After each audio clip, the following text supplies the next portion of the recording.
I, Himanshu Mani, once again welcome you. And I had a thought in my mind कि ऐसा हो कि हम ग्रामर की बात कर रहे हैं बट साथ ही साथ हम वोकैब्स की साथ ही साथ हम मीडियम फ्रेजेस की भी अगर बात करते चलें तो मीन वाइल अगर हम हर रोज 10 मीडियम्स तैयार करें तो may be in a month we will be able to make it 300। और न केवल हम अगर हम एक बार 300 आपको परोस दें तो कहीं ना कहीं आपको डाइजेशन में दिक्कत हो। तो thinking this into account, I have come with 10 idioms for you, and the idioms are visible to all of you. As you can see, the first one is cast the pearl before the swine, bread and butter, keep the wool from the dough, burn the midnight oil, Achilles heel, throw the baby out with bath water, beat about the bush, cry wolf, Herculean task, and a wild goose chase. So let's begin and start their meaning. So Herculean task. Okay, let me see. Herculean. Let me make it up. Okay. So the see here, I would say that cast pearl before swine. You can just cut it. The is not required here. I would say, and I am using a black one. So cast pearl before swine बहुत easy है. पहली बात तो ये this will work as verb. ये एक verb phrase के तौर पर काम करेगा, ये ध्यान रखेंगे। यानी सब्जेक्ट के बाद वर्ब आता है ना, तो वर्ब के तौर पर हमको एग्जाम। अब कास्ट का मतलब होता है, बहुत ध्यान से समझेंगे, कभी आप भूलेंगे नहीं। कास्ट का मतलब होता है throw. Okay, cast is throw. अच्छा, पर्ल का मतलब मोती, obviously you no.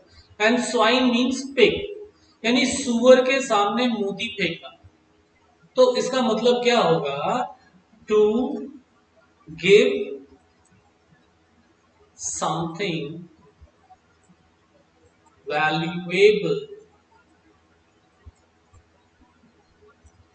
to one who does not know the value of that। कहते हैं ना, बंदर क्या जाने अदरक का स्वाद। तो बंदर अदरक का स्वाद नहीं जान सकता क्योंकि अदरक की विशेषताएं उसको नहीं पता है। So if you cast pearl before a swine, suppose in a class if I say, अगर मैं किसी एक बहुत कमजोर बच्चे को मॉनिटर बना देता हूँ जिसकी कोई बात नहीं सुनने वाला, और उसे फर्क भी नहीं पड़ता है कि मुझे मॉनिटर बनाया गया है नहीं बनाया गया, and one boy who deserves it says, "Sir, you are casting pearl before a swine." Means आप ऐसे शख्स को ऐसी रिस्पॉन्सिबिलिटी या ऐसी कोई चीज दे रहे हो जिसकी उसको कीमत नहीं पता है, उसको फर्क भी नहीं। तो cast pearl before swine means किसी को कुछ वैल्यूएबल देना जिसको उसकी कीमत ना पता हो।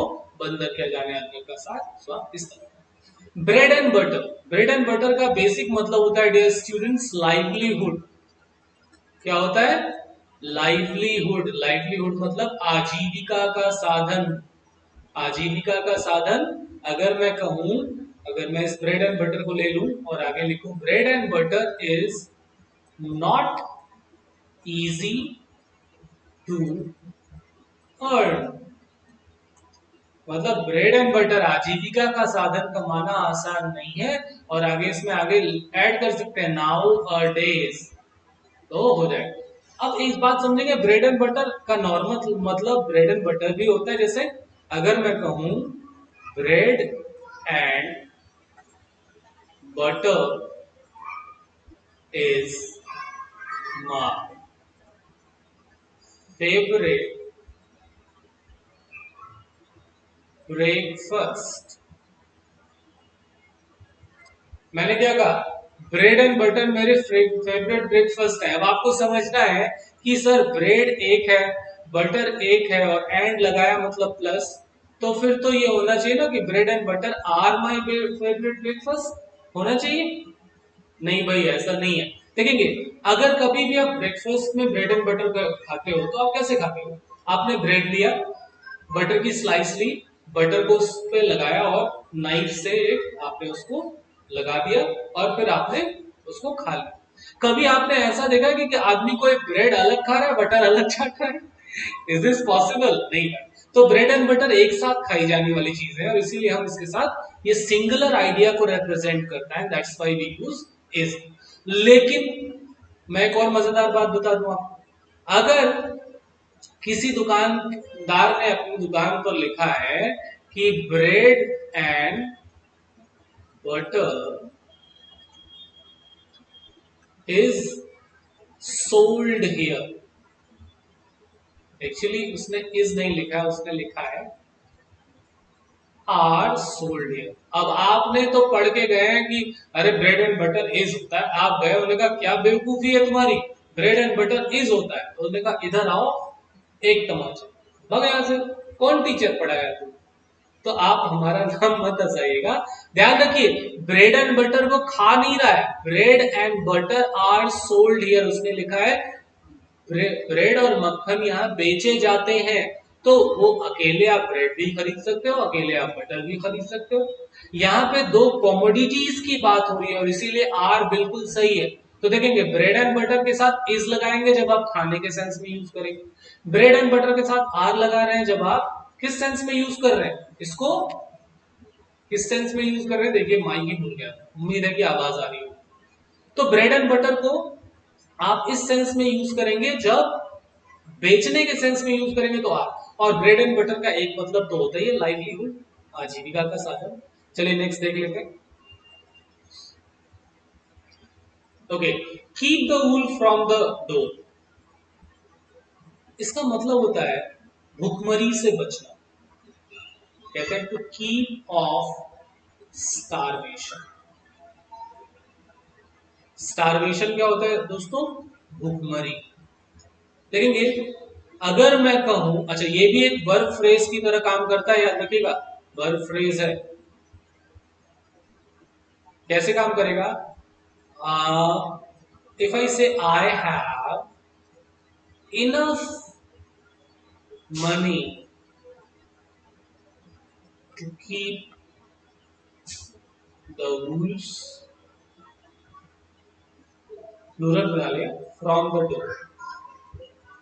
तो मैंने कहा मेरे पास पर्याप्त पैसा है कि मैं भुखमरी से बच सकूं। अब सोचो आप एक बहुत ही आइसोलेटेड आइलैंड पे रहते हो और इस बार आपकी फसल अच्छी नहीं हुई, your crops did not give you good yield this year, और अब आप कह रहे हो I do not have enough money to keep the wool from, मेरे पास पर्याप्त पैसा नहीं है कि मैं भुखमरी से बच सकूं। तो भुखमरी से बचने के लिए आपके पास पर्याप्त साधन होने चाहिए, पर्याप्त क्रॉप्स होने चाहिए, पर्याप्त फसल होनी चाहिए। तो ये ध्यान रखना है, ये भी वर्ब फ्रेज के तौर पर यूज किया जा सकता है। अब एक बड़ा अच्छा एग्जांपल मैंने कभी सेट किया था कि एक कॉबलर, एक मोची कहता है कि sir how would I be able to keep the wool from the door. देखेंगे ध्यान से सुनेगा, मैं लिखूंगा नहीं। How would I be able to keep the wool from the door when my customers, who are my bread and butter, have left the city? तो cobbler, एक मोची क्या कह रहा है, एक ऐसी सिटी जहां मतलब कोई कर्फ्यू लग गया है, किसी तरह का टेररिस्ट अटैक हुआ है और वहां पे सारे लोग वहां से माइग्रेट करके किसी और सिटी जा रहे हैं। अब वो कॉबलर कह रहा है कि सर, मैं उससे पूछता हूँ तुम क्यों जा रहा है? तो वो कहता है sir, when my customers, how would I be able to keep the wool from the door, मतलब मैं भूखमरी से कैसे बच पाऊंगा when my customers, जब मेरे customers who are my bread and butter, जो मेरे bread and butter है, मतलब जो मेरे आजीविका के साधन है, लाइवलीहुड है, वही सिटी छोड़ के जा चुके हैं। तो ये ध्यान रखना है, इस्तेमाल करें। बर्न द मिडनाइट ऑयल, मतलब क्या होगा भाई? बर्न द, ये भी एक वर्ब फ्रेज है, ध्यान रखेंगे वर्ब की तरह से इस्तेमाल करेंगे इसका। टू स्टडी और वर्क टिल लेट नाइट, अगर आप देर रात तक पढ़ाई या कोई कार्य करते हैं तो हम कहते हैं बर्न द मिडनाइट, तो मैं कहूं he she burnt the midnight oil to get the first rank in the class। तो क्या हो गया, उसने रात रात भर जग के, लेट नाइट जग के पढ़ाई की फर्स्ट रैंक पाने के लिए, ऐसे नहीं मिल गया फर्स्ट रैंक। ठीक है, क्लियर। नेक्स्ट देखते हैं, अखीली सील मेरा फेवरेट है। अखीली सील एक नाउन फ्रेज के तौर पर यूज होता है, यानी इसका इस्तेमाल नाउन की तरह से करेंगे, देखेंगे। अखीलीस को अगर आप जानते हैं, if you have seen a movie Troy, Troy movie देखी हो, तो उसमें एक वॉरियर है जिसका नाम है अखीलिस, और अखीलिस को कोई मार नहीं सकता। अखीलिस खुद ही ज्यूस का बेटा है और उसको कोई मार नहीं सकता। इसीलिए अखीलिस के बारे में जब हम देखते हैं कि उसका एंड कैसे हुआ, उसका अंत कैसे हुआ, तो हमने देखा अखीलिस के हील में एक तीर लगा और वो फिर बाद में ढेर सारे तीर लगे और मर गया। यानी अखीलिस का हील ही उसका सबसे कमजोर पॉइंट था, तो इसको कहते हैं वीक पॉइंट। अखीलिस हील का मतलब होता है वीक पॉइंट, या इसको बोल सकते हैं वल्नरेबल पॉइंट। वल्नरेबल मतलब जो आसानी से तोड़ा जा सके, आसानी से नष्ट किया जा सके। तो अखीली सील का मतलब, अगर मैं कहूं कि मैथ्स इज माय अखीली सील, मतलब मैथ्स मेरा कमजोर पॉइंट है, एग्जाम में मेरा इसीलिए सिलेक्शन नहीं। बट अखीली सील का उल्टा क्या होगा, एंटोनिम क्या होगा भाई? अगर मैं एंटोनिम पूछ लूं आपसे तो याद रखिएगा, बड़ा अच्छा वर्ड है फोर्टे, FORTE। फोर्टे मतलब होता है स्ट्रेंथ। सो मैं कहूं English is my forte but maths has proved to be my Achilles heel. हालांकि मैं मैथ्स में अच्छा रहा हूं, मैं बता दूं, तो मैथ्स मेरा कमजोर पॉइंट है बट इंग्लिश मेरी स्ट्रेंथ। क्लियर है? अखीलीस हील याद रखेंगे। अखीलीस एक ग्रीक योद्धा था, ग्रीक वॉरियर था, जिससे ये फ्रेज बना। बहुत मजेदार फ्रेज है, throw the baby out with bath water. अब मैं आपको एक केस देता हूं, सोचिए आपने छोटे बच्चों को नहलाते हुए देखा होगा, माएँ नहलाती हैं, तो उनके पास एक टब होता है ना। टब, मेरी आर्ट बहुत अच्छी नहीं है, लेकिन मान लीजिए कि ये टब है, इसमें पानी भरा रहता है ना, इसमें पानी भरा रहता है, और फिर वो बच्चे को इसमें डाल के नहलाती हैं, साबुन वाबुन लगाती हैं। बच्चा अब नहा चुका है, बच्चे को नहाने के बाद आप क्या करोगे? बच्चे को आप एक क्लीन टॉवल में लोगे और बच्चे को आप अलग कर दोगे। अब सोचो, बच्चे को तो आपने ले लिया, अब उस बाथ वाटर का क्या करोगे? जब बच्चा नहा चुका और अब उसमें साबुन वाला पानी बचा है, आप उसका क्या करोगे? आप उसको कचड़े में फेंक दोगे, आप नाली में फेंक दोगे। लेकिन फर्ज करो कि आप बाथ वाटर के साथ बेबी को भी नाली में फेंक दो, मतलब बच्चे को नहला धुला लिया और उसके बाद से बाथ वाटर जिसको फेंकना था आपको नाली में, उसके साथ साथ आपने बेबी को भी फेंक दिया।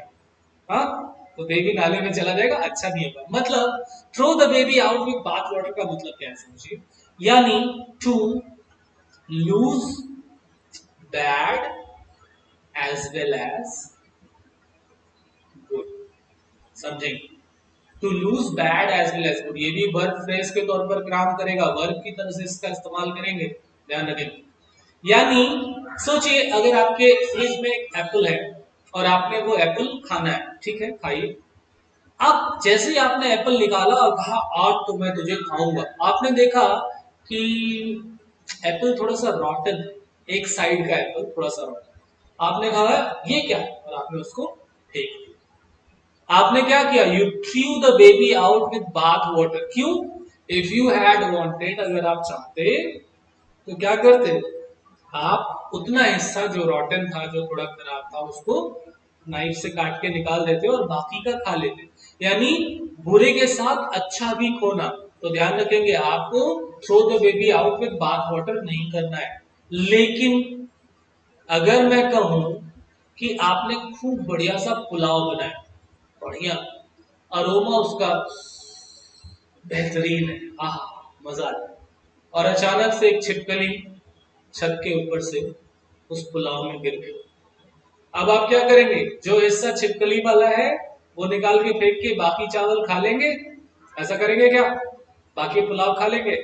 नहीं भाई, अब वो पूरा पूरा बाथ वाटर हो गया है। मतलब कि आपको मैं बता दूं कि जो लिजार्ड्स होती हैं, जो छिपकलियां होती हैं, उनके वो जहरीली तो नहीं होती, they are not poisonous, but उनके बॉडी पे ढेर सारे हार्मफुल नॉक्सियस बैक्टीरिया होते हैं और उनको ट्रैवल करने में टाइम नहीं लगता। अगर आप सोच रहे हो कि छिपकली जहां गिरी है वो हिस्सा निकाल के फेंक दूं, बाकी खा लूं, तो आप समझिए आप अपनी मौत को न्योता दे रहे हैं, क्योंकि बैक्टीरिया बहुत ही हार्मफुल होते हैं और वो आपको जान से भी हाथ धो सकते हैं या आपको बहुत ज्यादा पेन भी हो सकता है एब्डोमेन में।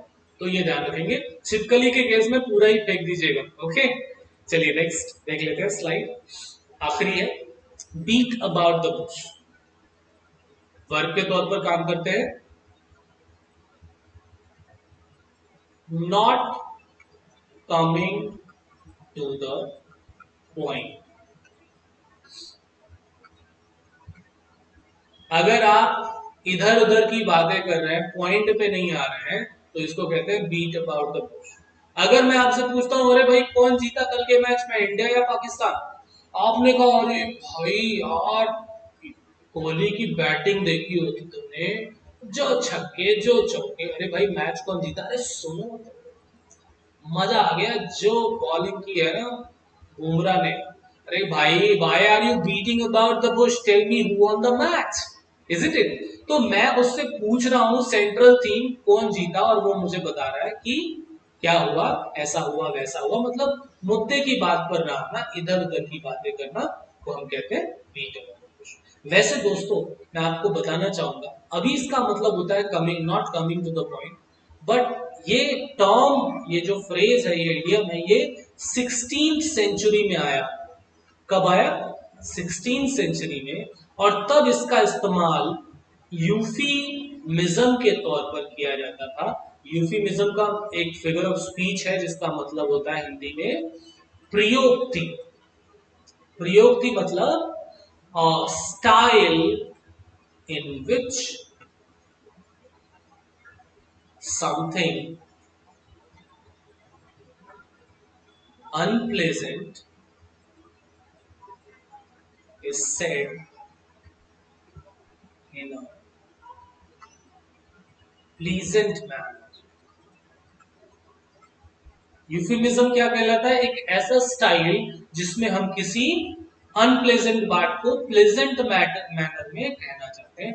तो जैसे यूफिमिज्म क्या है, आप किसी कॉन्डोलेंस पे गए, आपके दोस्त के बाबा जी नहीं रहे, आप वहां पहुंचते हैं और आप उससे कहते हैं तुम्हारे बाबा मर गए।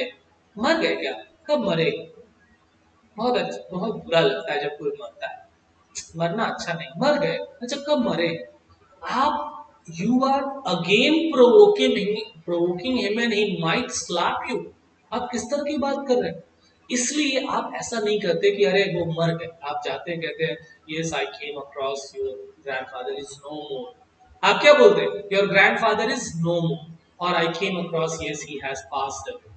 पास्ड अवे मतलब गुजर जाना, नो मोर मतलब अब जिंदा नहीं। तो ये पास्ड अवे या नो मोर ये क्या है? ये यूफिमिज्म है। मतलब बजाय डायरेक्ट ये कहने की कि फला शख्स मर गया, आप कहते हो कि वो गुजर गया। तो ये यूफिमिज्म। तो पुराने टाइम में बीट अबाउट द बुश का इस्तेमाल यूफिमिज्म के तौर पर होता था। सोचो, दो भाई आपस में, बड़ा वाला भाई कहता है छोटे वाले भाई से जाओ और देख के आओ कि गांव में अम्मा जिंदा है कि नहीं। छोटा भाई कहता है जी भैया, पैर छूता है, निकल जाता है, गांव पहुंचता है और देखता है अम्मा मर गई। शहर आता है भाई के पास, भाई पूछता है अम्मा कैसी है? हमने कहा दादा सुनो तो, अभी मैं जा रहा था ना, तब तक जो है वो कल्लू का कुत्ता हमको दौड़ा लिया और हम भागे भागे भागे भागे भागे, तब तक वो नहर में हमको वो काला वाला सांड दौड़ा लिया। फिर हम भागे भागे भागे दौड़ते रहे दौड़ते रहे। मैंने कहा अरे अम्मा कैसी? इनका रुकिए तो। फिर आगे गए तो हमको वो जो है सोनू पकड़ लिया और सोनू हमसे अपने गांव की बात करने लगा, फिर इधर उधर की बात होने लगी। मैंने कहा अच्छा अम्मा कैसी है? मैंने कहा अरे सुनो तो। अब वहां पहुंचे तो गांव का जो बुधा पेड़ है वहां हमको बहुत डरने लगा। मैंने कहा अरे अम्मा कैसी है? हमने कहा अम्मा मर गई। आप समझिए, भाई उनको इधर उधर की बात क्यों कर रहा था? क्योंकि वो उनको एक अनप्लेजेंट न्यूज नहीं देना चाहता। आखिरी हमारे पास जो इडियम है वो है cry wolf, to give false signal that there is a danger. क्या कहते हैं? ये भी वर्ब के तौर पर यूज होगा, वर्ब फ्रेज के तौर पर।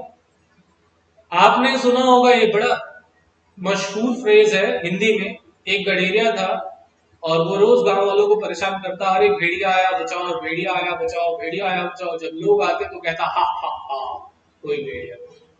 लोग बहुत परेशान हो गए थे। एक दिन सच में भेड़िया आया और उसको खा गया। यानी जब वो रोज क्राई वुल्फ करता था, मतलब वो फॉल्स सिग्नल देखता था कि कोई डेंजर है, मुझे बचाने आओ। तो if you cry wolf, may be later in your life people will not come to help you.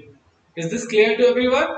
So please देखेंगे, इडियम फ्रेजेस को यूज करने से, उनको सेंटेंस में पिरोने से ही आप उनको जिंदगी भर के लिए अपने पास रख सकें। अगर आपका कोई दोस्त ऐसा कुछ कर रहा है कि आपसे बोल रहा है अरे सांप सांप सांप मुझे बचाओ, और आप जाके कोई सांप नहीं है, तो आप उससे बोलिए why are you crying wolf? तो क्यों फर्जी में इधर उधर का सिग्नल दे? क्लियर है बात? तो चलिए आज के लिए इतना ही। बहुत बहुत शुक्रिया। Please do subscribe my channel, please share की ज्यादा से ज्यादा लोग देख सके और मुझे भी अच्छा feel. Thank you, enjoy your day.